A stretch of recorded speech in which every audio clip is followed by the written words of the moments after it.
Hello everyone, and welcome back to Mr. DarXnights. I know many of you tune in to unwind or drift into a peaceful sleep, so before you close your eyes, drop a comment and let me know where you're listening from. And if you're enjoying these stories, make sure to hit that like button and subscribe for more. Now let's get comfortable and let the story begin.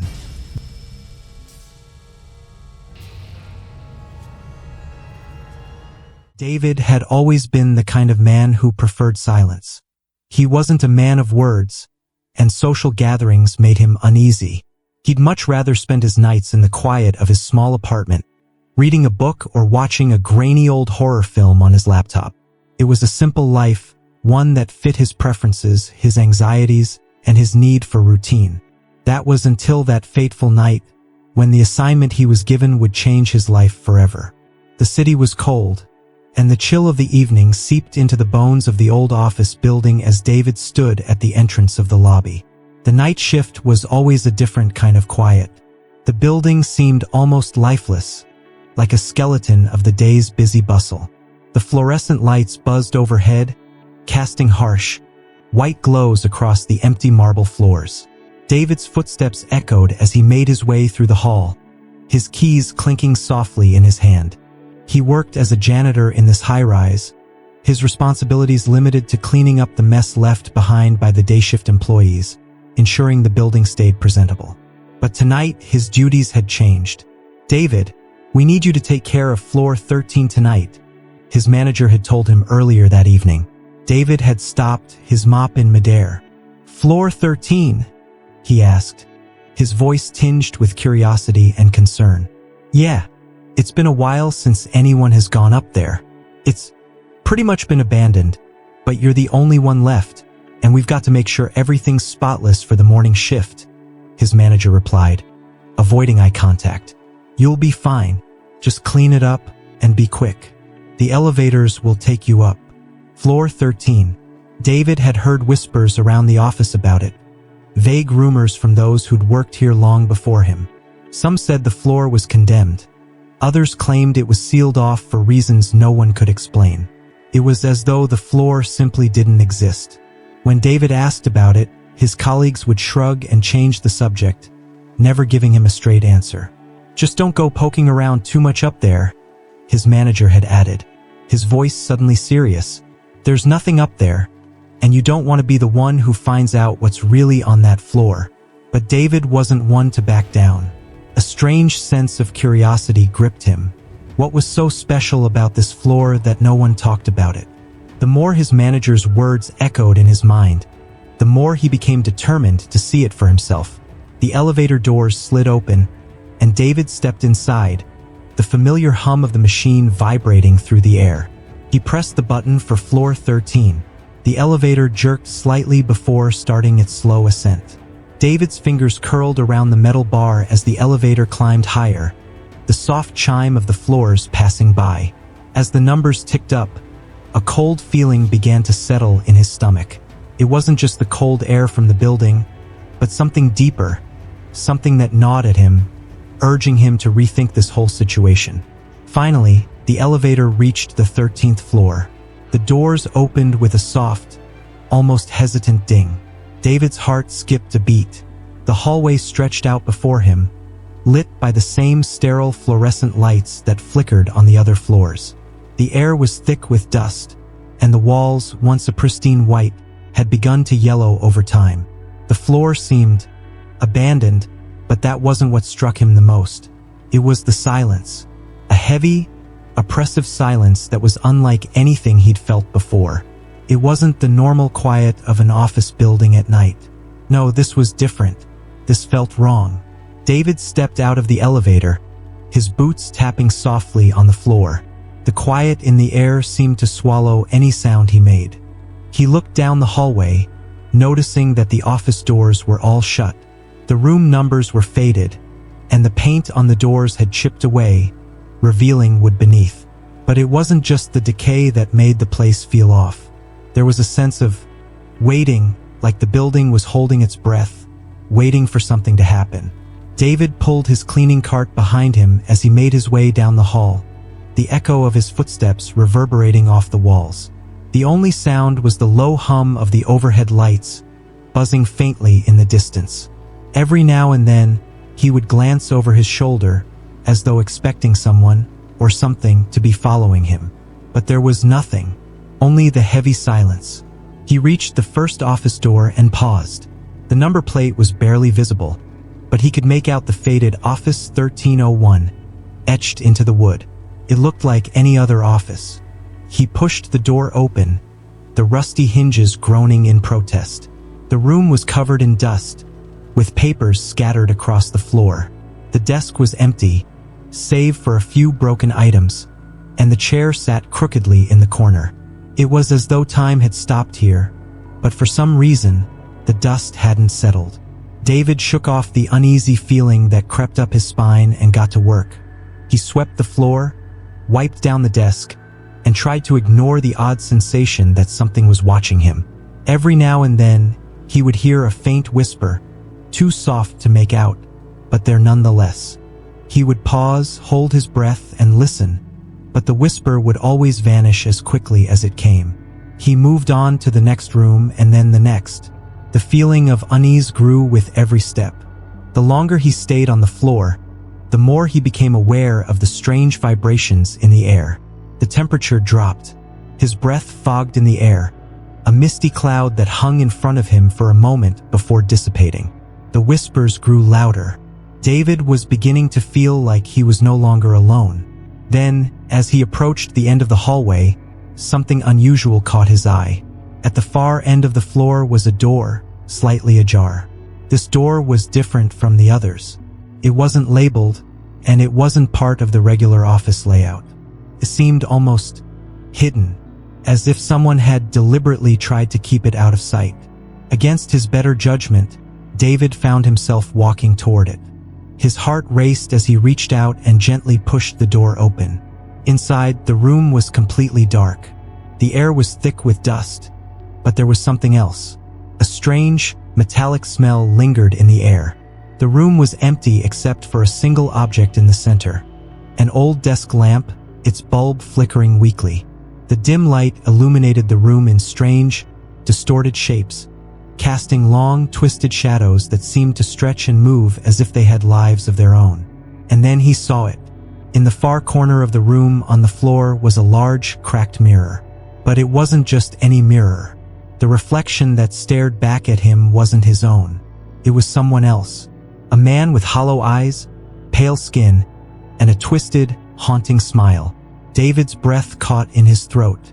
He took a step back, his heart pounding in his chest.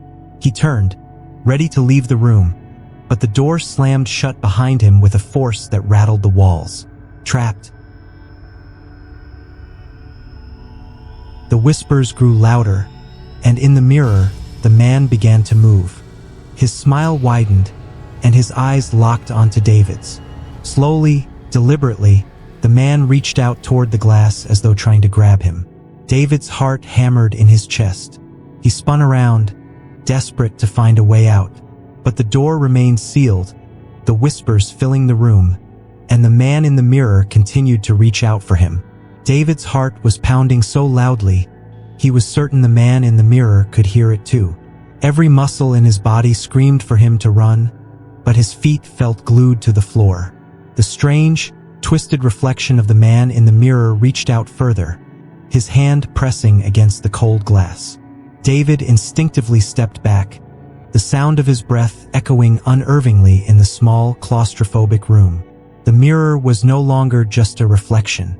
It had become a portal, a thin barrier between two worlds, and in that world, David realized he was not the one in control. He reached out, his hand trembling as he touched the cold surface of the glass. The man's hand mirrored his, reaching back from the other side, pressing against the mirror with a force that made the glass tremble. But as soon as David's fingers made contact with the mirror, the entire room seemed to freeze, like a soundless, motionless photograph. His skin crawled, and a chill spread through his veins. There was something wrong here. Everything about this floor was wrong. David's mind raced. He had to get out. He had to leave. The weight of the whispers in the room grew heavier, and the low humming from the overhead lights became almost unbearable. He could feel the walls closing in on him, the air growing thicker with every second. With a surge of panic, David yanked his hand away from the mirror. The door, which he had hoped would provide an escape, refused to budge. He pulled on the handle, but it was locked. The door, which had slammed shut only moments ago, now felt like it had been sealed for good. His breathing quickened as he paced back and forth. His mind swirled with confusion, panic, and the eerie sensation that he was being watched. He ran his hands through his hair, trying to calm his thoughts.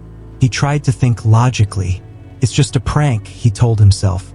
Some sick joke someone is playing. But the more he thought about it, the more the cold, sinister energy in the room made his words feel like lies. The mirror was still there, a silent observer, and the man in the reflection hadn't moved an inch. His hollow eyes followed David's every move. It felt as though the man was growing more desperate, more impatient. A cold, guttural whisper seemed to form in the room, a dark voice speaking words that David could almost hear but not quite understand. "Help me." The voice rasped, faint but distinct, as if it were speaking through the glass. But the reflection didn't change. The man's lips didn't move. David stumbled backward, his mind reeling. What was happening here? Was this some sort of twisted experiment, a ghost trapped in the mirror, or something far worse? The whispers intensified, as if they were coming from all around him now, pressing against his ears, suffocating him. He tried to block them out, but the sounds grew louder and louder until his head began to ache with the pressure. "Get out," they urged him. "Run," they screamed, but there was nowhere to run. Without thinking, David turned back to the door. He slammed his shoulder into it, his body colliding with the cold wood.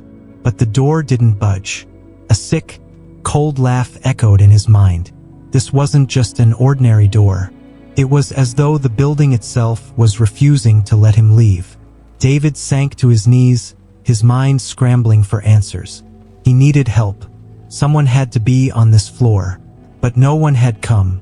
He had been so sure that the building was empty, and yet, now it seemed like something was alive in the walls, watching him, waiting for him to make a mistake. The reflection in the mirror shifted. The man's smile grew wider, impossibly wide, stretching to an unnatural length. David's stomach churned as he realized that the man's eyes were no longer locked on him.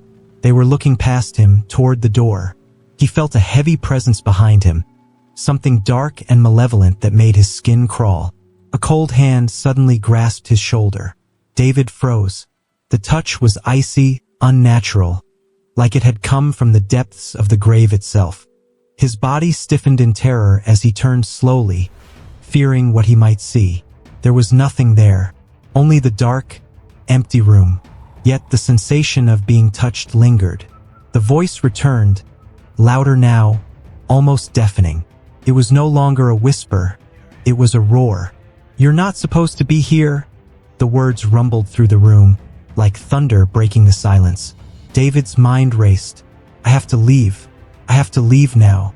With a surge of adrenaline, he pushed himself up and rushed toward the door, this time throwing his entire weight against it. He hit the door with a violent thud, but it remained locked, solid as stone. The whispering stopped. A cold laugh followed. The man in the mirror, David couldn't take his eyes off him, had moved. His body twisted unnaturally, stretching toward David, his skeletal fingers now reaching for him. The reflection's smile was grotesque now, like it had come to life, and its eyes were wide, unblinking, staring directly at him. The man's face was twisted in a way that made David's blood run cold. David stumbled back, his feet slipping on the dust-covered floor. He collided with the wall and sank to the ground. He couldn't breathe. His chest felt tight, as if something was pressing down on him. The room was spinning. His mind flickered with desperate thoughts, but none made sense. He had to leave.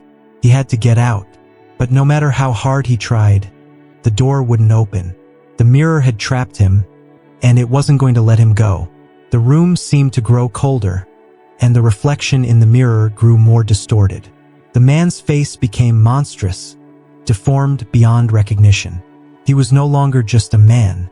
He was something worse, something unnatural. David realized, with growing horror, that this wasn't just a haunting. This was a warning.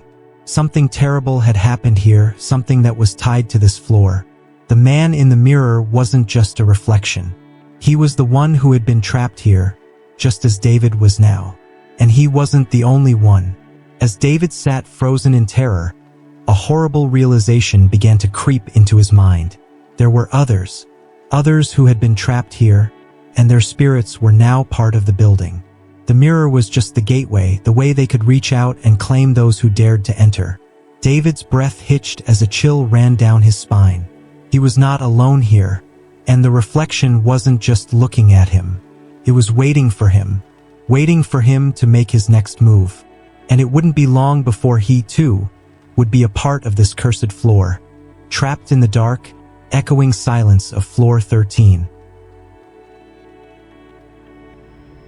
David's heart was a drumbeat in his chest, loud and frantic.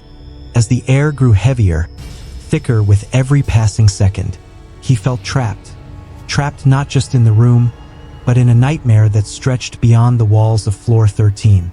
The whispers returned, echoing in the darkness. His mind was clouded with fear and confusion. He wanted to scream, to fight back, but his limbs were frozen, stiff with terror. It was as if the building itself had claimed him, and now, he was just another soul to be lost to its endless, suffocating silence. The man in the mirror moved again. This time, he was no longer content with just stretching toward David. He was now twisting, bending at impossible angles, his limbs elongating in ways that defied all logic. David couldn't look away, despite the overwhelming urge to do so. He couldn't help but feel that the reflection was no longer just a reflection. It was something more, a presence, a force that was reaching out from beyond the glass, trying to claim him.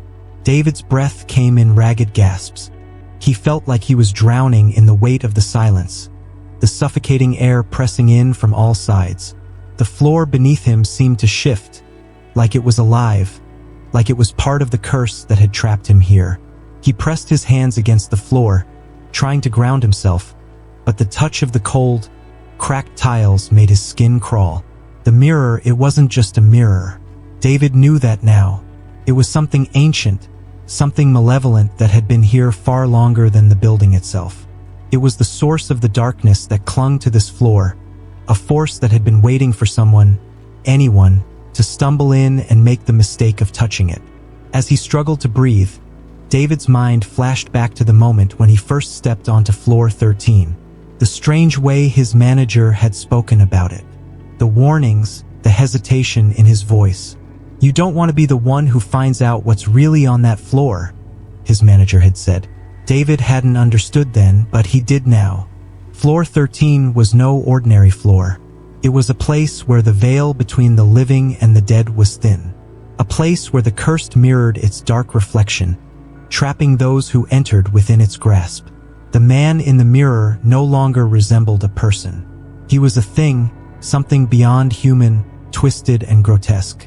His eyes were wide and bulging, his lips twisted into a cruel, mocking grin.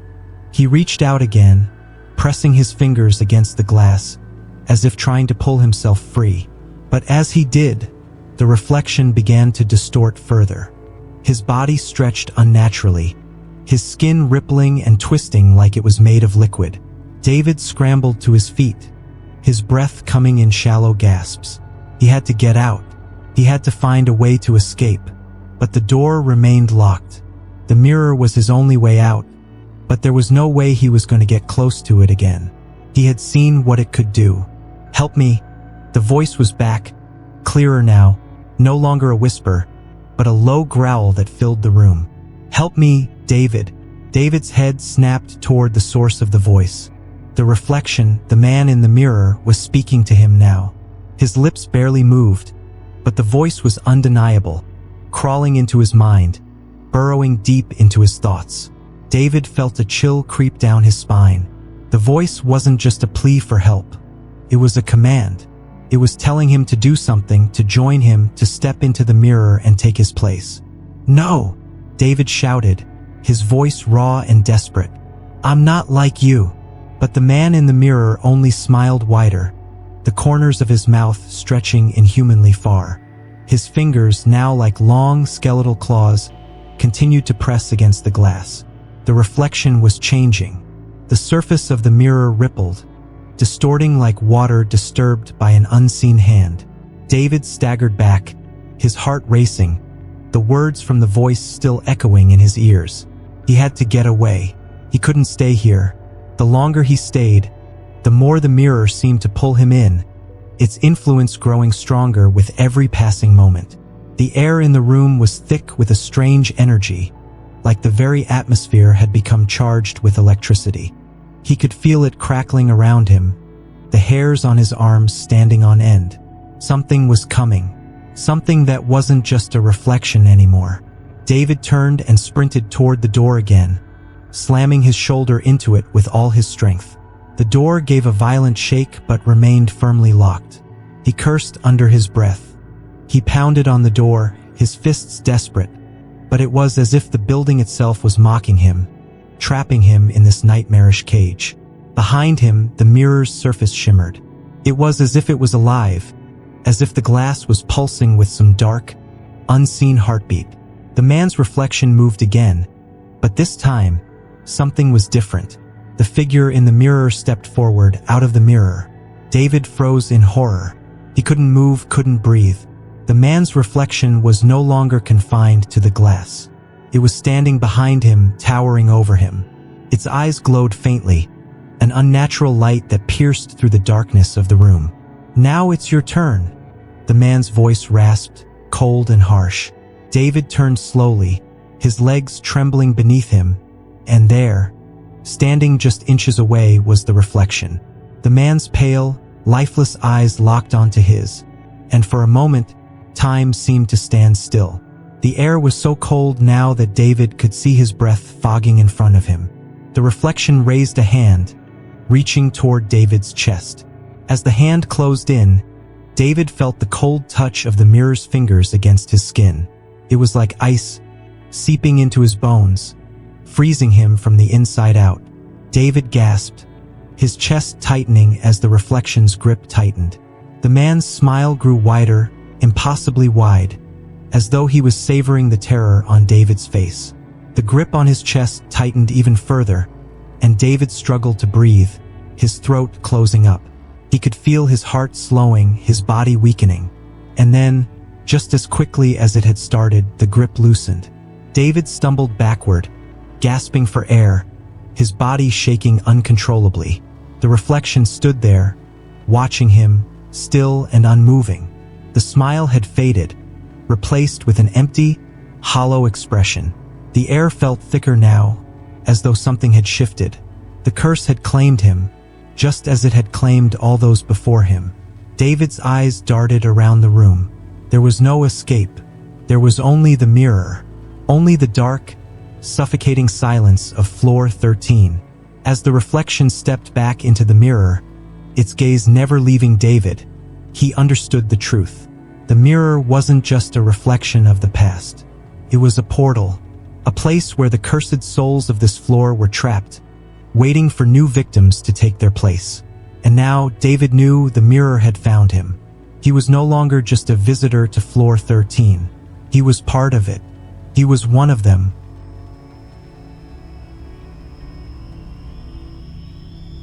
David's heart thundered in his chest as he stumbled backward, his legs barely able to support him. His mind raced, but the thoughts that ran through it were jumbled, fragmented. His body felt like it was no longer his own, like he was becoming part of the cursed floor that held him captive.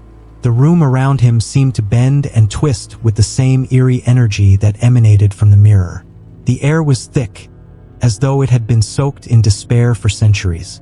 The reflection in the mirror was silent now, but David knew it was watching him. He could feel its presence. It was like an unseen force, pushing against his chest, pressing in on him from all sides. The mirror had trapped him, but it had also changed him. The cold, clammy sweat on his skin, the bone-deep chill that made him feel hollow. It wasn't just fear anymore. It was something else, something worse. David staggered away from the mirror, desperate to escape, but he was running in circles, his feet slipping on the cold, dusty floor. There was no way out. The door was still locked, the windows too high to reach. He was trapped in a room that pulsed with an evil energy, a room that was more than just a physical space.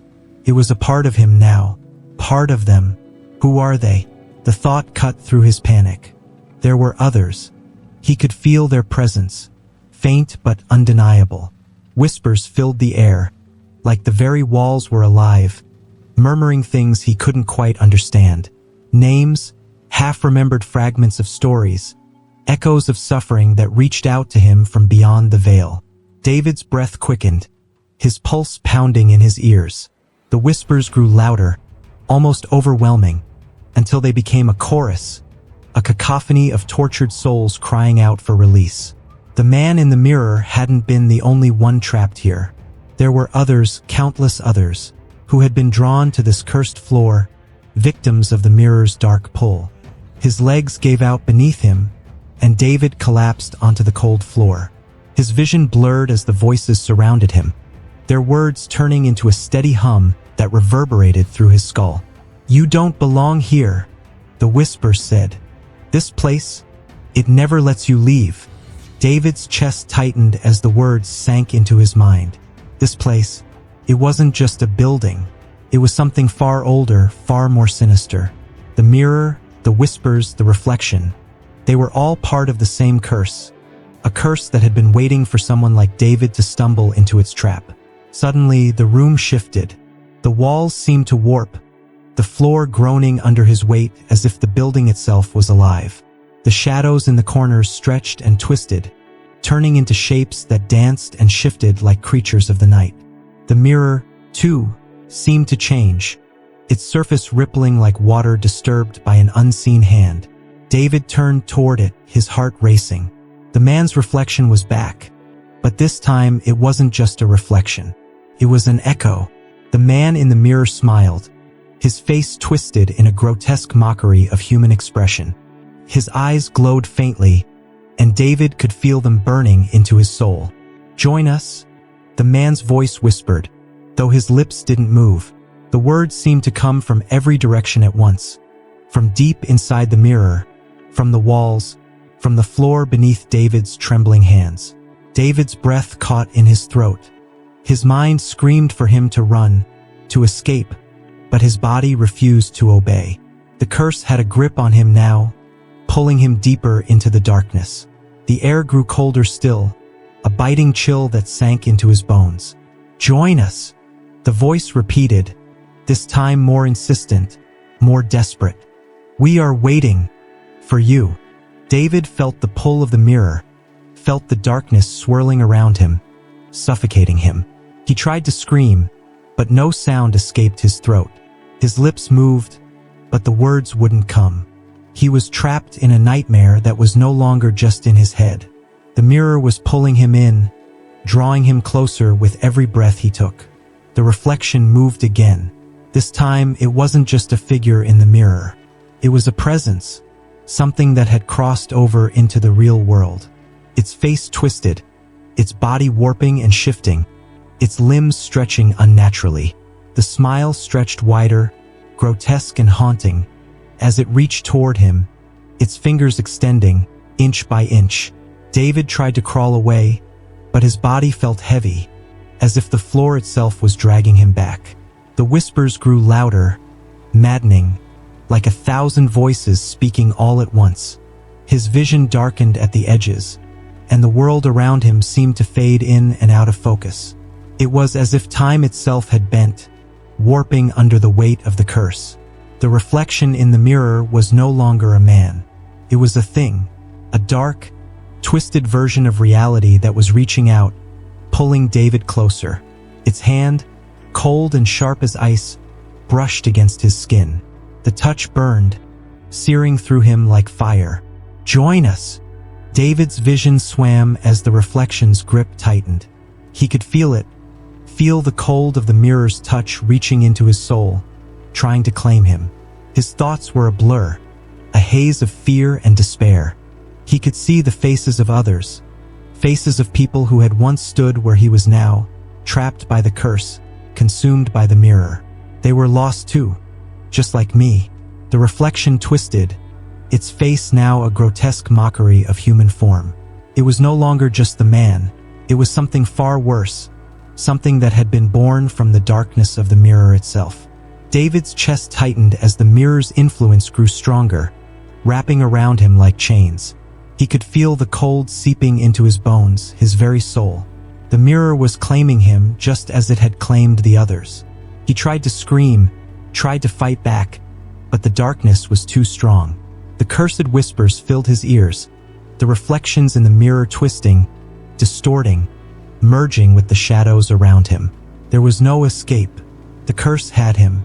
The last thing David saw before everything went black was the reflection's eyes, pale, hollow, endless, staring into his soul.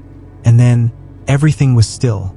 The echo of David's scream lingered in the cold silence of floor 13, but the only response was the sound of the mirror's surface rippling, as if it had swallowed him whole. Second story, the bell ringer's curse. The air was biting, sharp enough to draw a gasp from even the most seasoned of villagers. The small town lay blanketed beneath a heavy layer of snow, a silent and unbroken stretch of white in every direction. The wind howled through the trees, sending small flakes swirling in the air, and the distant mountains were hidden by thick clouds of snow, as if the world itself had been swallowed whole. On nights like these, the village felt even more isolated than usual, as though the whole world had forgotten it existed. The village was old, ancient even.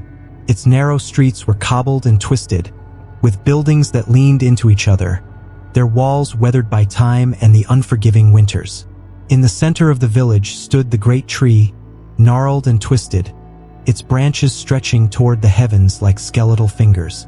Nailed to its trunk was a massive rusted bell, silent for as long as anyone could remember, but forever forbidden to ring.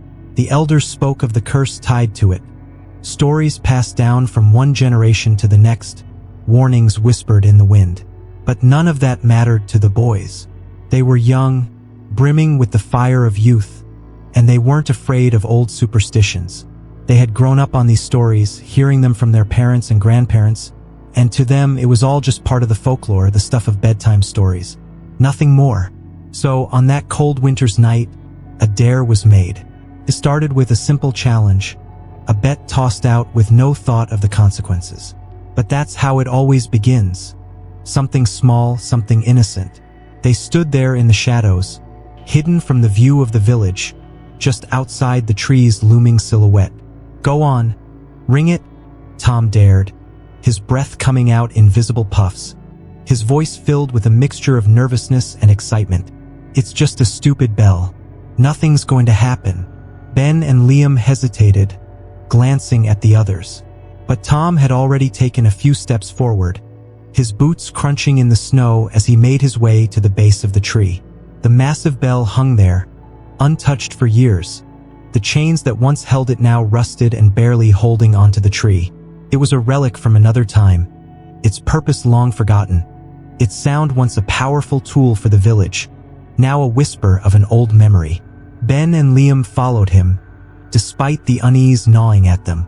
They were daring each other, testing their courage. The bell's presence was unnerving, as if the old wood and rusted iron carried a weight, a silent warning that they should not ignore. With a grunt, Tom reached up and pulled the rope. The sound that followed was immediate, a deep, resonant toll that rang through the quiet night, louder than any of them had anticipated. It was a sound that felt like it should have been impossible, a sound that reverberated deep within their chests. For a moment, the world felt suspended in that one long, resounding echo. They stood frozen, eyes wide, as the bells ringing slowly faded into the night. The air seemed heavier, thicker somehow, like something had shifted, but none of them could put a finger on it. "See? Nothing to it," Tom said, his voice shaky but trying to sound brave. But even as the words left his mouth, there was something in the wind that felt wrong. It wasn't just the usual cold. This was something different. It was as if the wind itself was trying to push them away, to urge them to leave. But the boys didn't leave. They laughed it off, more out of nervousness than anything else. They turned and started to head back down the path to the village, but something stopped them. It was the sound, the faint sound of the bell tolling again. They froze, every one of them looking at each other in confusion. "It's just the wind," Ben said quickly, but even he didn't believe it. The tolling was too clear, too deliberate, and it seemed to be coming from behind them, from the direction of the tree. They turned back, their breaths coming out in quick, shallow bursts. The bell was silent now, but the atmosphere had changed. The night felt colder, and the shadows seemed darker, deeper. It was as if the world had become a place where light didn't belong anymore. The boys returned to the village, trying to ignore the strange unease that had settled in their stomachs. But that night, when they went to bed, they heard it again, the toll of the bell. Soft, distant, like it was calling them. They awoke in the darkness, staring into the room where they knew they should have felt safe. But instead, the cold gnawed at their bones. The bell tolled again, louder this time, clearer, and somehow it felt closer. One by one, the boys began to experience it. The whispers in the night, the cold drafts that wouldn't go away, the feeling of eyes watching them from the corners of the room. But the worst part was the figure. At first, it was nothing more than a silhouette in the snow, standing at the edge of the village, just beyond the trees. No one else seemed to see it, though. The adults were too busy with their own lives, too ignorant of the ancient warnings to notice. But the boys saw it, and they began to feel its presence every time the snow fell, every time the wind picked up. They couldn't escape the sense that something was drawing closer, something malevolent, something that was always watching. And then the dreams began. Each night, they woke with the sound of the bell ringing in their ears, its toll a constant presence in their minds. It became impossible to sleep, impossible to ignore. Every night, the faceless figure grew closer, the faint outline of it appearing at the edges of their vision, never fully stepping into the light. The boys tried to forget, but the curse of the bell was relentless. The toll echoed through their dreams, and the figure in the snow walked ever closer, a harbinger of the terrible fate that awaited them. As the nights wore on, they realized something terrible. They were not alone in this curse. Something had awoken with the tolling of the bell, something that could not be stopped. The last boy, the one who had been the most defiant, the one who had dared to ring the bell when everyone else hesitated, began to understand the truth. The figure that haunted their village, the faceless man in the snow, wasn't coming for them because they had broken the rules. It was coming for him. It was his ring that had summoned it. And with that knowledge came the horrible realization. The curse had been waiting for him. The final toll was still to come. The night fell over the village with a quiet that was almost suffocating, as if the world itself was holding its breath. The air was still, except for the occasional whisper of the wind carrying the scent of snow. The village seemed to shrink into itself, every building and street wrapped in thick layers of silence. No one dared to venture far from their homes now. The warnings of the old bell, the warnings that had once seemed like nothing more than foolish superstition, were suddenly too real to ignore. Tom and his friends tried to shake off the growing unease that had taken root in their chests. They had done something they shouldn't have, something that was forbidden, but no one truly believed in the curse. Not at first. It had just been a dare, something meant to prove their bravery, to show that they weren't like the others, the ones who clung to old legends and pointless fears. But now, with every passing hour, the toll of the bell continued to echo through the village, reverberating in their heads like a constant reminder of their mistake.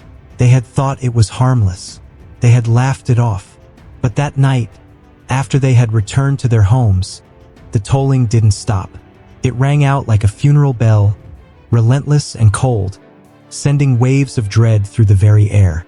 Tom tossed and turned in his bed, the covers twisted around him, his mind unable to escape the sound. The bell's tone seemed to reverberate in the very marrow of his bones, as if it were calling to him, dragging him down into the darkness. He closed his eyes, desperate for sleep, but all he could hear was the toll, each chime worse than the last. It wasn't just the sound. It was the feeling that something was coming, something that was too far beyond their control. His heart raced in his chest as he lay there in the dark, his thoughts a tangled mess.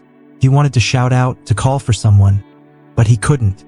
The bell had already silenced the village. The bell had sealed them in. Ben lay awake, staring up at the ceiling. He wasn't the first to give in to the fear. He could feel the weight of it pressing down on him, a suffocating presence in the room. His eyes darted toward the window, but all he could see was the thick wall of snow falling outside, covering the world in a blanket of white. The storm had picked up again, the winds howling through the cracks in the walls. Ben knew the others must be hearing it too, the bell tolling somewhere in the distance, faint but clear. Liam's room was just across the hall, but Ben didn't dare call out to him. He knew that Liam, like the rest of them, was trapped in his own thoughts, in the same terror that seemed to grow stronger by the hour. He rolled over in bed, his mind filled with 1,000 different thoughts, none of them comforting. The ringing of the bell refused to leave him, worming its way deeper into his consciousness. And then, through the thin walls of the house, he heard it, a faint sound that sent a chill down his spine. It wasn't the bell, it was something else, a soft, dragging sound, like someone walking through the snow. The sound was faint, distant, but unmistakable. The crunch of footsteps in the fresh snow. Ben's blood ran cold. He sat up in bed, listening intently. The footsteps grew louder, closer, each crunch of the snow sending an icy shiver up his spine. Couldn't be anyone from the village. No one would be out in this storm. But there it was again. Another step, then another. And then, through the whistling wind, came a voice. A low, raspy whisper, carried on the breeze, though Ben couldn't make out the words. His heart pounded in his chest. He didn't know what to do. He wasn't sure what he was hearing. Could have been the wind, it could have been his imagination. But the steps continued. Closer, closer. A slow, deliberate approach. Ben's thoughts raced as his gaze locked on the window. His breath caught in his throat when he saw it. A dark figure, barely visible through the thick flurry of snow. The faceless man. The figure that had been haunting their dreams. It was standing at the edge of the village, at the farthest point of the field, its silhouette outlined against the blizzard. He couldn't see its face. He didn't need to. The figure was moving toward him, its steps slow, purposeful. Ben didn't know if it was real or if he was losing his mind, but the figure seemed to be getting closer with each breath, each beat of his panicked heart. The wind howled through the village, and Ben felt an overwhelming urge to run. He wanted to scream, to shout out to someone, anyone, but his mouth felt dry, his voice lost. The figure wasn't just walking. It was walking straight toward him, its steps deliberate, its presence suffocating. Across the hall, Liam was awake too, though he hadn't heard the footsteps. He didn't know what was happening, what was out there in the night, but he could feel it. He could feel the shift in the air, the stillness that had settled over the village. Every inch of him screamed to stay hidden, to pull the blankets over his head and pretend this wasn't happening. But that didn't stop him from looking out the window, from peering into the blizzard, searching for any sign of what was out there. He saw it, the figure, the faceless man. He stood there in the snow, its form shrouded in the flurry of white, but still, Liam knew what it was. He could feel the cold emanating from it, a cold that seemed to seep through the walls and the very ground beneath him. The figure wasn't a person. It wasn't human. It was something older, something much more ancient, and it had been awakened by their actions. By the ringing of the bell. Liam's mind raced. He didn't know what to do. He wanted to scream for help, but something in his gut told him that would do no good. The village was already lost, already sealed in the grip of the curse. It was too late for all of them. The bell tolled again, Once, twice, 3 times, each ring sending ripples through the very fabric of their world. Tom was the first to speak the words that none of them wanted to hear. "We shouldn't have rung it," he whispered, his voice barely audible in the cold silence of the night. But it was too late. The curse had already begun, and there was no escaping it now. The bell's toll was the last sound they would hear before the nightmare truly began. And no matter how hard they tried, no matter how far they ran, the faceless man would follow. The curse of the bell had been unleashed, and there was no turning back. As the figure approached, its steps relentless, the boys realized one horrifying truth. They had woken something that could not be undone. The bell had been silent for so long for a reason, and now, with the tolling that echoed in the village, the curse had been revived. The faceless man would not stop until he had claimed them all. And as they lay in their beds, unable to sleep, they knew that the bell's toll would continue, louder and louder, until there was nothing left but the cold and the dark. The nights grew colder, the air thicker with an eerie sense of unease. The village was buried under a seemingly endless storm, the winds howling through the trees like angry spirits, and the snow falling in heavy sheets that seemed to cloak everything in a world of silent whiteness. It was as if time had slowed, the days blending together in an unrelenting stretch of darkness. The boys couldn't escape it. No matter how far they tried to retreat into their minds, the bell continued to toll, its sound reverberating in their heads, a constant presence that they couldn't outrun. Tom hadn't slept in days. Every time his eyes closed, the toll of the bell filled his mind, each ring deeper than the last, each toll pulling him further into a suffocating darkness. It wasn't just the sound. It was the feeling, the sensation of something watching him, lurking just beyond the edge of his vision. He felt it in the silence, in the cold air that pressed against his skin, in the weight of the snow that seemed to be gathering everywhere. He felt it in the very bones of the earth. Something was coming. Something had already arrived. His friends, too, were restless. They met in secret, their whispers frantic as they tried to figure out what was happening. They were scared, terrified of the unknown. But no matter how much they talked, no answers came.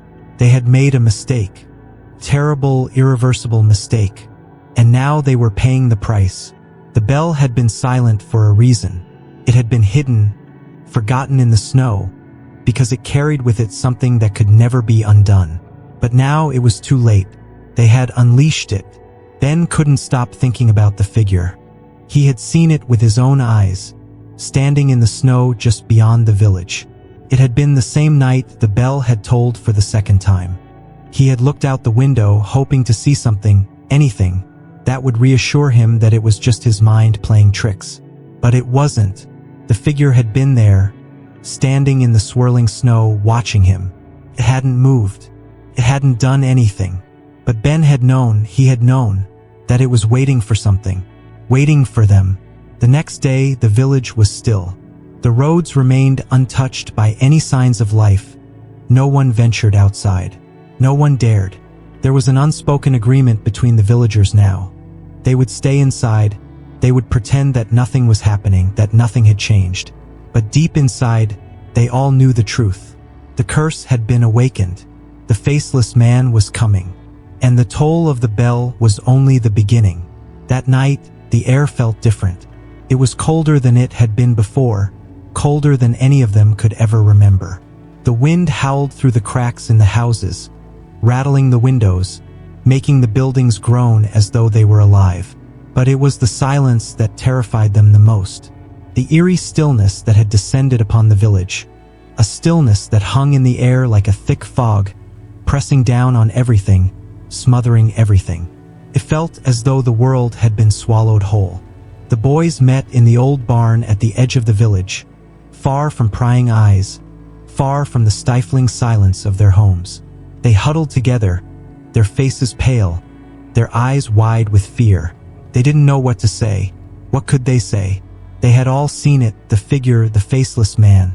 They had all felt its presence, closing in on them with each passing day, and they all knew that it wouldn't stop until it had claimed them. "We have to go back," Liam said, his voice trembling. "We have to undo what we did. We have to stop it." Ben shook his head. "There's no undoing it. It's too late for that."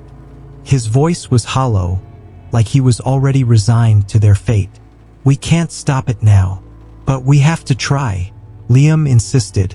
"We can't just sit here and wait for it to come for us. We have to do something."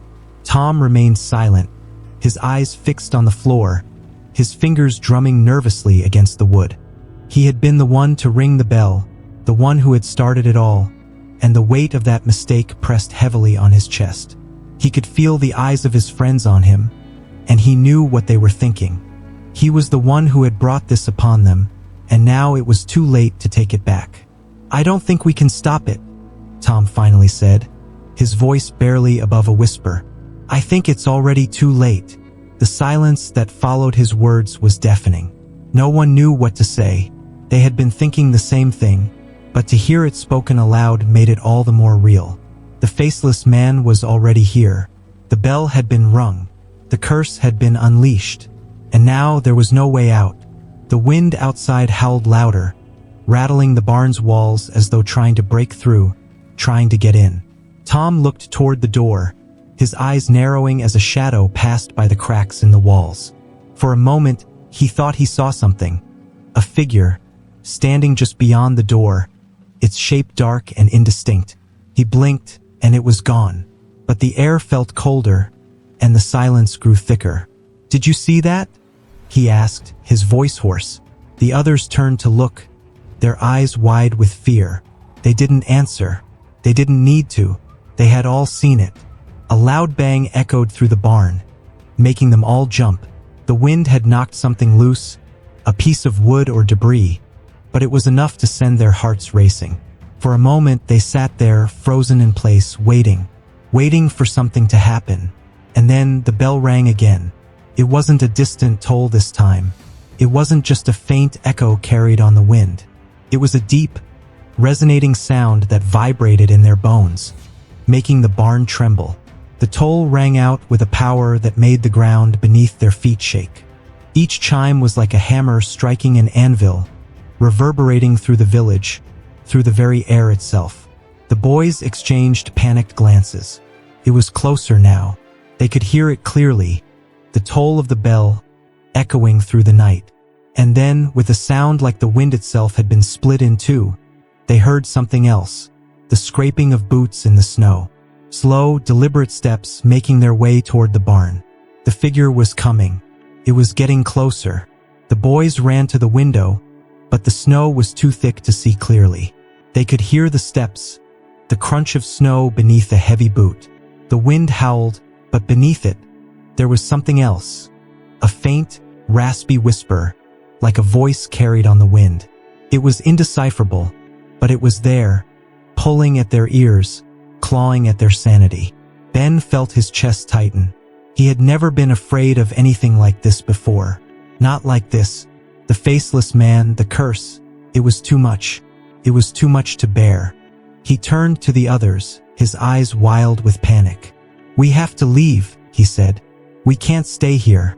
We can't." But his voice trailed off as the barn door creaked. It was faint at first, but then the sound grew louder, more insistent. Something was at the door. Something was outside. Tom's heart pounded in his chest as he reached for the door, his hand trembling.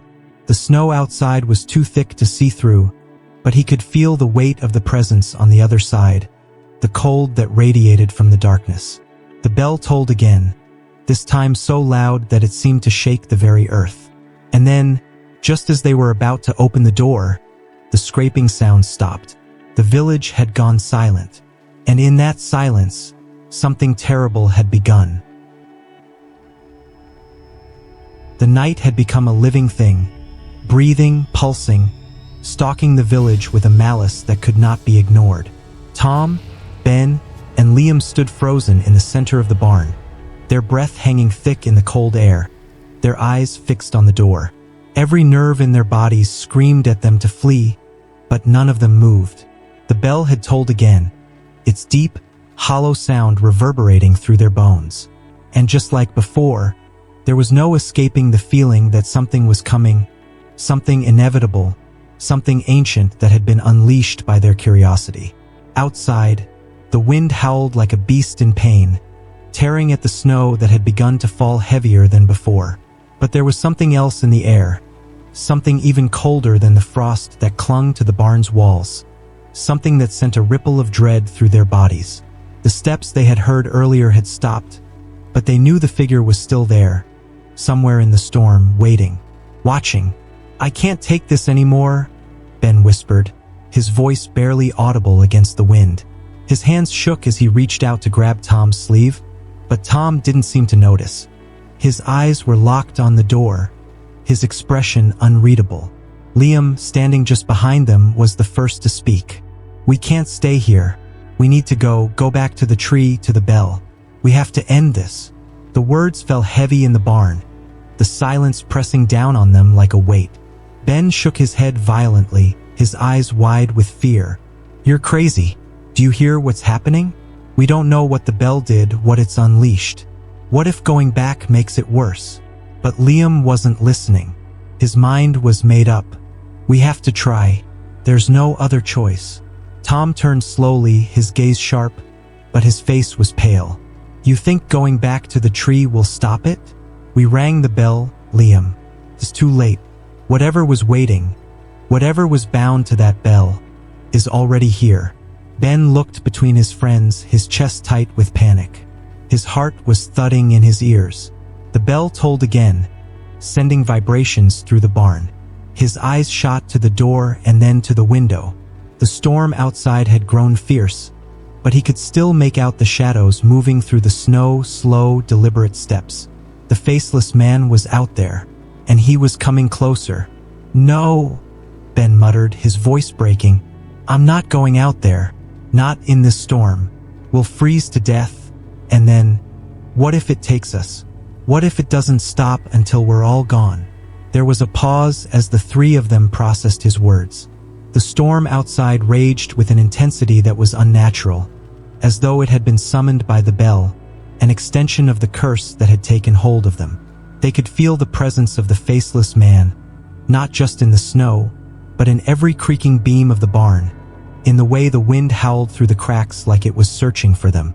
Liam shook his head, his face tight with determination. "If we don't face it, if we don't confront whatever this is, it's going to get worse. It'll keep coming for us. We need to end it. We need to go to the tree. Stop the curse. Stop whatever this thing is before it takes us all." Ben could see the resolve in Liam's eyes. He knew he wasn't going to let this go. But Ben didn't have the same courage. He was paralyzed by fear, his mind racing with possibilities.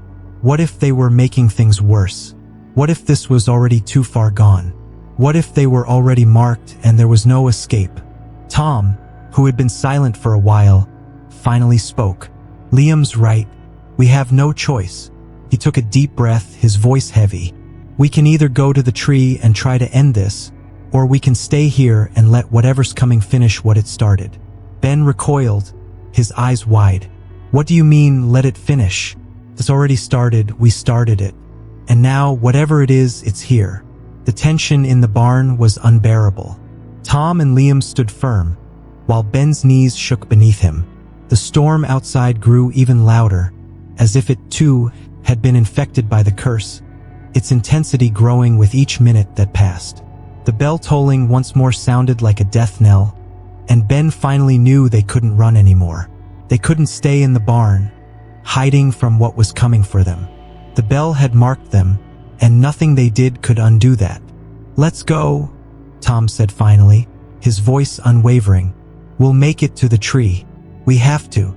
Liam nodded, and Ben, despite the paralyzing fear that gripped his chest, didn't protest further. They couldn't stay here. They had to face whatever was waiting for them. Together, the three of them made their way outside, the biting wind almost immediately slapping their faces as soon as the barn door creaked open. The snow that had been gently falling before had now turned into a blizzard. It swirled around them, cutting into their skin like 1,000 tiny knives. The landscape had been transformed, the village consumed by a white void, and the path ahead was almost impossible to make out in the blinding storm. Tom squinted into the darkness. The bell tolled again, but this time it sounded closer, louder, more oppressive. They trudged forward, their steps slow and labored in the thick snow. Ben's breath came in ragged gasps, his lungs aching as he pushed through the storm. Every time he tried to focus, he was overcome with the feeling that something was right behind them, just out of reach, something that was watching them, waiting for them to slip. But every time he turned around, the snowstorm kept the shadows hidden. They reached the edge of the village, where the ancient tree stood, tall, gnarled, and twisted, its dark silhouette looming like a grim sentinel. The bell hung from one of its low branches, rusted and weathered by time, its once bright metal tarnished and corroded by decades of neglect. The snow had piled up against the base of the tree, but it had been disturbed. There were footprints, large, heavy steps in the snow, leading right up to the tree. Ben's stomach turned. "It's here," he whispered. "It's been here all along." Liam's voice was low but determined. "We have to do this. We need to destroy the bell, or whatever's left of it. We need to end this." Tom stepped forward, his gaze fixed on the bell. He had known, from the very beginning, that they would have to return here, that this was the only place that could hold the key to stopping it. But the more he stared at the bell, the more he understood just how deeply it had been tied to the curse. He had been the one to ring it, and now it was his responsibility to undo the damage. "Help me," Tom said, his voice strained. "Help me take it down." Liam and Ben hesitated for a moment, but then they stepped forward, their hands trembling as they reached for the rusted bell. It was heavy, and its weight seemed to defy the laws of nature. It felt wrong to touch it, as though their very hands were being pulled into its curse, but they gritted their teeth and pulled with all their strength. As they did, they heard something, a low, guttural growl rising from the shadows, the sound vibrating in their chests, as though it came from the very earth beneath them. Then, with a sound like metal scraping against stone, the bell was free. But the moment it fell, something terrible happened.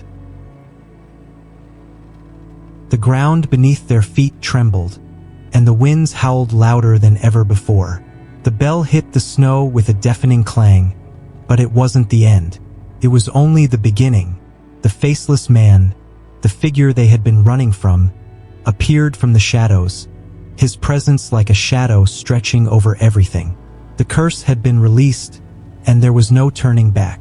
The final toll of the bell rang out, and everything went black. Story 3. The Room That Grew. The apartment had seemed like a perfect fit when I first moved in.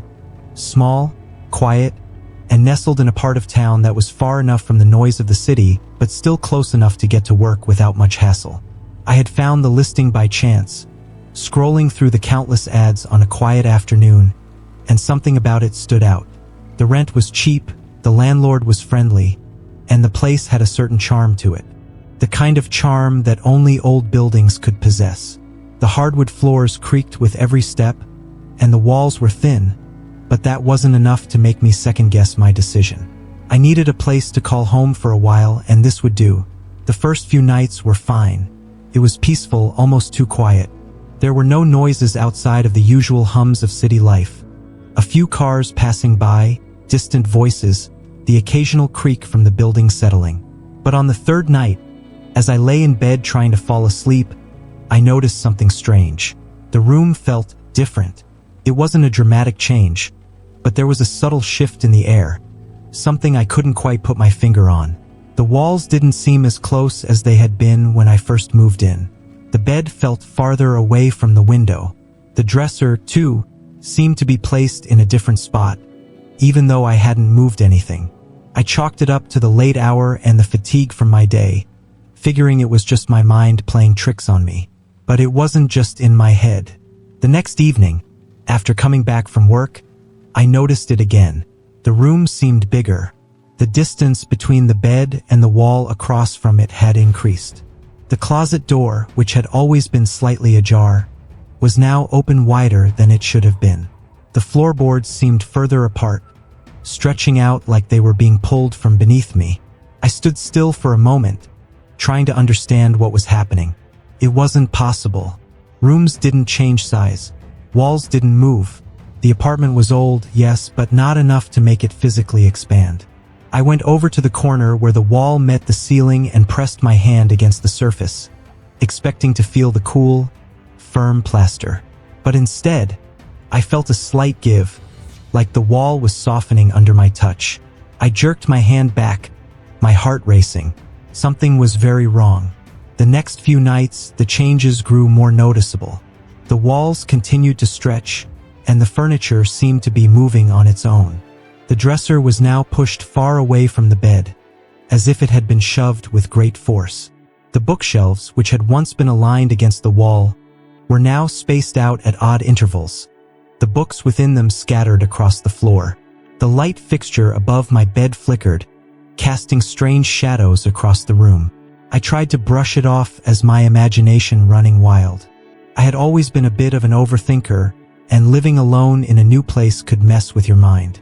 But one morning, as I was getting dressed, I noticed something even more unsettling. The door to the bathroom, which had always been to the left of the bedroom, was now on the right. I froze, staring at the door, my breath catching in my throat. I could clearly remember where it had been before, but there it was on the opposite wall, as though the entire room had shifted overnight. I opened the door, stepped inside, and found the layout of the bathroom had changed, too. The sink, the shower, the toilet, all of it was in different positions. A sense of vertigo washed over me. The walls felt like they were closing in, then expanding outward, as if the space around me was no longer stable. I felt like I was standing on the edge of a vast unknown, trapped in a house that was shifting in ways I couldn't comprehend. But it wasn't until the crying began that I realized how deep the nightmare had gone. It started one night, after I had returned from another exhausting day. I had barely stepped through the door when I heard it, a soft, unmistakable sound coming from somewhere in the apartment. At first, I thought it was the wind, the sound of it whistling through the cracks in the old windows. But then I realized it was a child's cry, faint but distinct. It echoed through the empty apartment, bouncing off the walls and filling the air with a sorrow I couldn't shake. I rushed through the rooms, checking each corner, trying to find the source of the sound. But there was nothing. No child, no one at all. The apartment was empty, as it should have been. The crying continued, soft and distant, and yet it felt as if it were coming from right behind me. I stopped dead in my tracks, my pulse racing, and turned around. The hallway had grown longer. The distance between the bedroom and the living room stretched farther than it should have been. But it wasn't just the hallway that was different. There, in the wall, was a faint crack, barely visible at first but growing wider as I watched. I stepped closer, my heart thudding in my chest, and pressed my hand against the crack. It felt cold, unnatural, as if something from beyond the wall was pushing against it. The crying grew louder, more desperate, and I knew with a sickening certainty that the sound was coming from behind the wall itself. But there was no way for a child to be behind there. Not in this place, not in this building. I was alone, or at least I had been. I backed away from the wall, my mind spinning with confusion and fear. The room seemed to stretch even farther now, the walls extending into an impossible distance. The living room, which had once been just a few steps away, was now at least 20 paces from where I stood. The door to the kitchen was gone, replaced by another hallway, and at the end of it, a door that I didn't recognize. My breath caught in my throat as I approached the door, the crying still echoing in the space around me. It was as if the house itself were alive, breathing, shifting, changing. I opened the door, expecting to find the source of the sound, but what I saw made my stomach turn.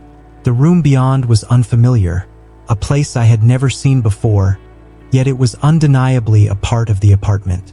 The walls were covered in dark stains, the floor littered with debris, and at the center of the room, a small crib sat, rocking gently despite the absence of any breeze.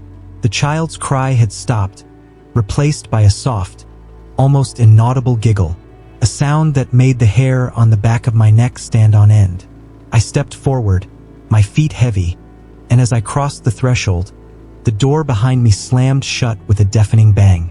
I whirled around, panic flooding my veins, but the door was gone. The wall where it had once stood was now solid, a seamless expanse of cracked plaster. I was trapped. The room seemed to shift again, the dimensions growing larger, stretching outward like the rest of the apartment had. The crib, once small and contained, now loomed before me, its presence overwhelming. And then I saw the thing standing beside it. A figure tall and thin, with hollow eyes and a mouth that stretched too wide to be human. It stared at me, its grin impossibly wide, its skin stretched tight over its bones. I wanted to scream, to run, but my legs wouldn't move. My heart pounded in my chest, my throat tightening as the figure took a step forward, its eyes never leaving mine. And then, as if the house itself had grown tired of the game, the walls collapsed around me. The floor crumbled beneath my feet, and the world spun into darkness. The next thing I knew, I was standing in the middle of the living room, the walls still stretching, the apartment still shifting, but there was no crying, no figure, no crib, just the oppressive silence of a nightmare that refused to end.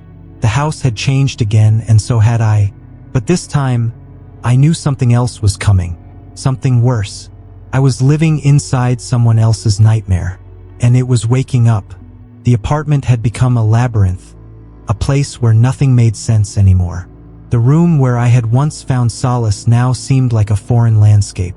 The walls continued to stretch, expanding and contracting in ways that no physical space should. I would wake up in the middle of the night, drenched in sweat, only to find the bed a few inches farther from the window than it had been before. The light from the street lamp outside filtered through the blinds differently each time I woke, casting eerie shadows across the room. It wasn't just the size of the space that changed. The air in the apartment had thickened, and every time I moved through it, it felt like the very walls were watching me. Every step felt heavier than the last, as if the apartment was dragging me down, forcing me to remain trapped in its unsettling embrace. I tried to ignore the creeping sense of dread that clung to the corners of my mind, tried to chalk everything up to the stress of settling into a new place, but it was becoming impossible to deny that something was wrong. The child's cries had not stopped either. They came every night, sometimes faint, sometimes loud, as though someone, or something, was trying to get my attention from behind the walls. I couldn't escape them, no matter how hard I tried. The cries were always the same, soft, pitiful, filled with an unbearable sorrow. It made my skin crawl, like the sound was seeping into my bones, rooting itself there. Every time I heard it, I would rush to the wall, my hands pressed against the cold plaster, but there was nothing. No child, no explanation, just the echo of those cries, reverberating through the very foundation of the building. I found myself growing paranoid, my mind unraveling with every passing hour. What was causing this? Was I losing my sanity? But no. The changes in the apartment were too real to be dismissed as mere delusion. I began taking note of every oddity, trying to map out the increasingly bizarre shifts that were happening around me. I measured the distance from the bed to the wall one day, and the next day it was different, longer or shorter, it was hard to tell. The room was shrinking or expanding, but there was no way to make sense of it. It was on the fourth night of hearing the crying that I made my decision. I couldn't ignore it anymore. I had to know what was going on. There was something in this place that didn't want me here, something I could no longer avoid, something that was deliberately playing with my mind. The crack in the wall had widened further, and the space between the walls was growing larger. I stood before it, staring at the jagged split in the plaster. The noise, the crying, seemed to come from there, from beyond the thin layer of drywall. I could feel the air behind the wall, thick and stagnant, as if something was trapped inside, desperately trying to get out. My hand shook as I reached out to touch it, my fingers brushing against the cool surface. It wasn't just the sound of crying anymore. Now, there were whispers, low, guttural murmurs that felt like they were swirling around me, wrapping themselves around my thoughts, suffocating me. I couldn't pull away. I felt drawn to it, as though I had no choice but to listen. The whispers grew louder, and then, in an instant, they stopped. Dead silence. It was worse than the crying. Worse than the shadows that had begun to gather at the edges of the room. I took a deep breath, gathering every ounce of courage I had left, and pushed against the wall, my palms pressing hard into the crack. The wall gave way with a soft groan. The sound was terrifying, like bones creaking under pressure. I stepped back, my heart hammering in my chest, but the wall didn't collapse. Instead, it seemed to stretch outward, the space behind it opening up. It wasn't a simple hole or gap that I was looking at. It was an entire room. I stepped closer, my eyes wide with disbelief. The room behind the wall was completely unfamiliar. It was a small, dimly lit space with cracked walls and a faded, worn-out carpet. The air in the room felt colder than the rest of the apartment, and the smell of mildew hit me like a punch to the gut. But what struck me the most was the crib in the center of the room. It was empty, but it wasn't the absence of a child that unsettled me. It was the sense of something or someone watching me. I could feel it, the eyes of something unseen. It was as if the room itself was aware of my presence, waiting for me to make the next move. I couldn't bring myself to enter the room, even though everything in me screamed that I had to. But there was no way I could just leave it there. I had to know. I had to understand what was happening to this place. The crying returned suddenly, but this time it was different. It wasn't the soft, mournful sound I had grown accustomed to. No, this was desperate, panicked, as though whoever or whatever was crying was in pain. The noise was coming from behind the crib, from somewhere deep within the shadows. My heart skipped a beat as I stepped closer to the crib, my pulse racing.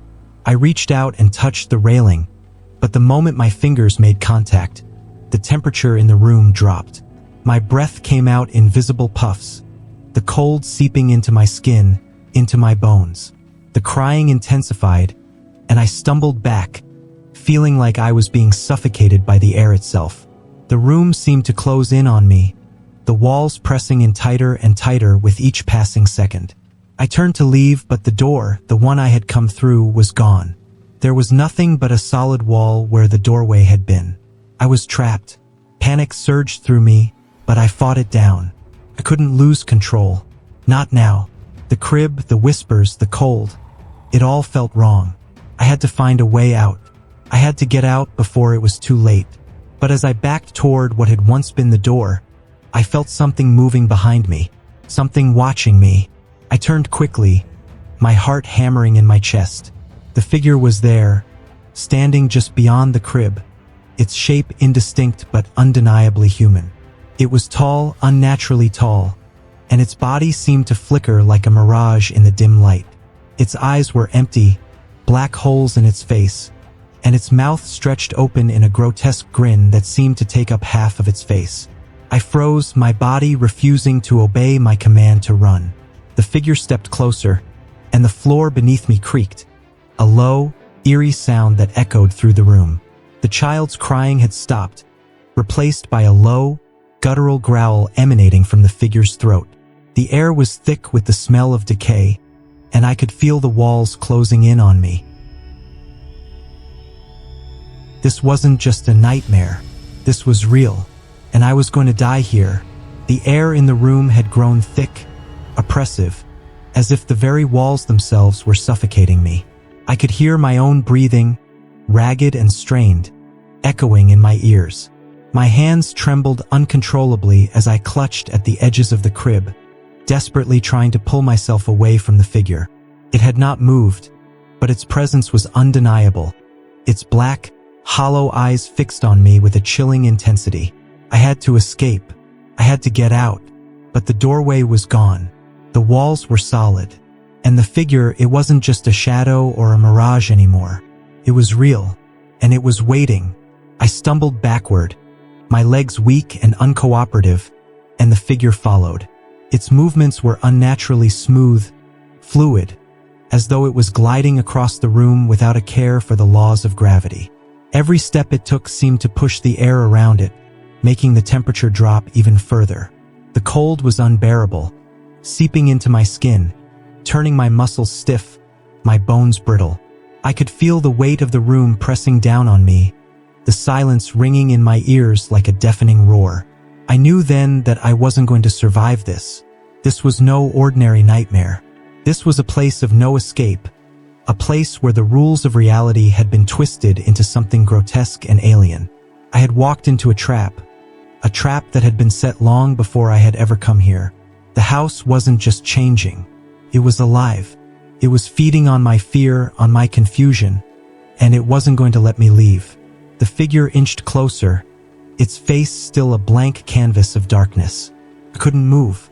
My legs felt like they were glued to the floor, my body frozen in place by the overwhelming terror that gripped me. The growl from the figure's throat grew louder, vibrating through the very air around me. And then, just as suddenly as it had started, it stopped. The silence that followed was worse than the noise. It was as though the very world around me had stopped functioning, as if time itself had stopped to watch my impending demise. I glanced around the room desperately, trying to find something, anything, that could help me. But there was nothing. The walls stretched on, far beyond my vision, until they faded into darkness. The crib was still there, its empty slats waiting for something or someone to return. And in the far corner of the room, the shadow moved again. The figure had not stopped. It had only paused, as if savoring the moment, waiting for me to understand what was happening. Then, a faint sound caught my attention, a whisper, barely audible at first, but growing louder with each passing second. It was coming from the walls, from behind them, the same voice that had haunted my thoughts for the past few nights. The cries, the whispers, the sound was coming from the very foundation of the room, as though the building itself was alive, speaking to me through the cracks. The child's voice was there, muffled and distorted, but unmistakable. And the figure it was listening to, it was waiting for something. I couldn't take it anymore. My mind was unraveling. I had to escape. I couldn't stay here. But the moment I turned to run, the figure moved. It didn't walk. It didn't need to. It simply glided toward me, its form flickering in and out of existence like an apparition. It was close now, close enough that I could feel the weight of its presence pressing down on me, suffocating me. I was trapped. The walls began to shift again, slowly at first, but then faster, as though they were trying to crush me. The room was shrinking, contracting around me, until I could barely breathe. The floor creaked beneath me, the wood groaning under the weight of whatever was happening. The air was thick with something dark, something ancient. The shadows around the figure deepened, swirling like smoke, and for the first time, I saw its face. It wasn't human. It was a twisted, grotesque version of a face, its eyes wide and hollow, its skin pale and stretched tight over bone. The mouth was a gaping hole, a jagged, toothless maw that seemed to extend unnaturally wide. Its presence was overwhelming, a force of pure malice, and I could feel it seeping into my soul, eating away at my will to fight. I couldn't move, couldn't scream. All I could do was stand there, frozen, as the figure reached out to touch me. Its hand was cold, colder than anything I had ever felt before, and when it made contact with my skin, I felt a shock, as though my very life force was being drained away. The cold spread through me, numbing my limbs, my chest, until I couldn't feel anything at all. And then, just as quickly as it had all started, the figure stopped. It stepped back, its hollow eyes still locked onto mine, and for a moment, I thought it was going to let me go. But that wasn't the case. It was only waiting for the moment when I would finally understand.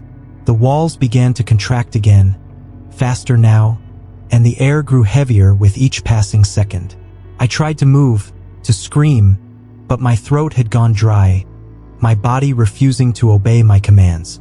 I was suffocating, trapped in a space that wasn't real, a nightmare made flesh. And as the walls closed in around me, I realized the truth. I wasn't just inside someone's nightmare. I was inside mine.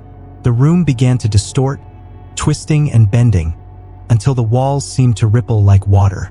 The very fabric of the space was unraveling, and I was caught in the middle of it, unable to escape. I could feel myself being pulled, dragged into the very heart of the nightmare. The air thickened further, the smell of decay and rot filling my nostrils as I was consumed by the darkness. And then there was a sound, a soft, faint voice calling my name. It was distant, but unmistakable. It was the child's voice. "Help me." The words echoed in my mind, growing louder with every passing second. The figure moved again, this time faster, its form stretching and warping in a way that defied logic. It was coming for me, and there was nowhere to run. And in that moment, I understood. The house wasn't just alive. It was a prison, a place that fed on fear, on confusion. And I was its prisoner. The nightmare wasn't just some trick of the mind. It was real, and it was coming for me. The child's voice grew louder, now mixed with the sound of a low, guttural growl. It was as if the two voices were merging, becoming one. I turned toward the corner of the room, my eyes widening in horror as I saw the figure. It had changed. It was no longer just a shadow. It was something else, something worse. The figure was now a twisted reflection of the child, its eyes hollow and empty, its face a mask of pain and terror. I was no longer sure what was real. Was it me? Was it the house? Or was it something else entirely? And as the walls continued to close in around me, I realized there was no escape. There never had been. I was trapped inside someone's nightmare, and that someone was waking up. The air in the room had grown impossibly still. It was as if everything around me had frozen in place, held together by the intense, suffocating silence. My heartbeat was the loudest sound, and each thump of my pulse seemed to echo in the vast emptiness. The walls, stretching farther and farther away, closed in on me, slowly but surely. They were pushing in, constricting everything, but there was nothing I could do. The world outside of this nightmare was a distant memory, and my only reality now was the room, this expanding, contracting nightmare. The figure, no longer a mere shadow but something far darker, moved again, its presence a suffocating force in the room. It was standing still, its form flickering in and out of focus, like a distorted image on a broken television. Its hollow eyes stared at me, and for a fleeting moment, I thought I saw something else there, something more human. It was a memory, a flash of clarity, but just as quickly as it came, it vanished into the oppressive blackness. I blinked, and the figure was no longer in front of me. It was gone, but the feeling of dread remained, clinging to me like a second skin. The walls were closing in. I could feel it now, every shift, every crack, every creak of the building around me. The air felt thinner, colder, as though it had been sucked out of the room entirely. I was suffocating, not just from the lack of oxygen, but from the sheer weight of the darkness surrounding me. I reached out, feeling the walls, my fingers brushing against the smooth, cold surface, and then I saw it. At the far end of the room, beyond the crib that seemed to grow larger with every second, there was a door that hadn't been there before. It was different from the other doors in the room. It was solid, wooden, and ancient-looking, as if it had been part of this place for centuries. The handle gleamed faintly, as if calling to me, inviting me to open it. But something in me resisted. Every fiber of my being screamed at me not to touch it, to stay away. But I was running out of time. The walls were closing in faster now, and I knew that if I didn't act, there would be no escape. The house, the nightmare, would consume me entirely. I stumbled toward the door, my legs weak, as if the very air had drained me of my strength. My heart raced, and I could hear my breath coming in ragged gasps. The figure was still there, lingering, but not in the same form as before. It was shifting, flickering like a broken film reel. I turned my eyes back to the door, my hand trembling as I reached for the handle. The moment I touched it, everything went still. For a brief moment, there was silence. The walls stopped moving, the air stopped pressing in, and the figure froze, caught in a suspended moment. It was as if time itself had paused. I pushed the door open, and with the softest creak, it swung wide, revealing a hallway that stretched on and on. The space beyond the door was unfamiliar, a place I had never seen before. It wasn't part of the apartment. This was something else entirely. Something larger. Something that shouldn't have been here. I stepped through the doorway, the feeling of the room shifting once more, pulling me deeper into the nightmare. I could hear the soft whimpering again, the same faint, distorted cry of a child. It was coming from somewhere deep within the house. It was closer now, so close that it seemed to reverberate in my very bones. And then, the floor beneath me creaked, groaning as if it was about to give way. I glanced down, my eyes widening in horror as I realized the ground was no longer solid. It was shifting, warping, as though the entire structure was breaking apart at the seams. I backed away, but the walls seemed to move with me, pressing me toward the growing hole in the floor. The cries were louder now, frantic, desperate. And then I saw it. From the depths of the hallway, emerging from the shadows, was the figure. The same twisted, faceless creature. But this time, it was different. It was no longer standing still. It was coming toward me. Its shape flickered, blurring between the forms of a child and something far darker. The child's face was twisted, a grotesque mockery of innocence. Its eyes were wide and hollow, and its mouth was stretched into a soundless scream. The figure lurched forward, its movements jerky, unnatural, as though it was being dragged through time and space against its will. I couldn't move. My feet were rooted to the spot, and my heart pounded so hard in my chest I thought it would burst. The figure was close now, its hollow eyes fixed on me with an intensity that chilled me to the core. The air was so cold that I could see my breath, misting in front of me like a ghost. The child's cries were deafening, echoing through the walls, and the figure's distorted form reached out for me. But before it could touch me, I heard a voice, soft at first, almost a whisper, but then growing louder, more urgent. "Help me," the voice said, and it wasn't the child's voice. It was my own. My voice, calling from somewhere deep within the walls, trapped in the nightmare. It was as though the room itself was speaking to me, as though it had absorbed me into its twisted reality. I tried to move, but the figure was already too close. Its hand, cold and skeletal, reached out, and I could feel the icy chill of its touch seeping into my skin. The figure gripped my arm, and in that instant, everything collapsed. The walls, the ceiling, the floor, all of it crumbled around me, collapsing into nothingness. I fell through the void, the darkness swallowing me whole. The cries, the whispers, the cold. It was all consuming, pulling me into the depths of whatever nightmare this was. And then, just as suddenly as it had begun, everything stopped.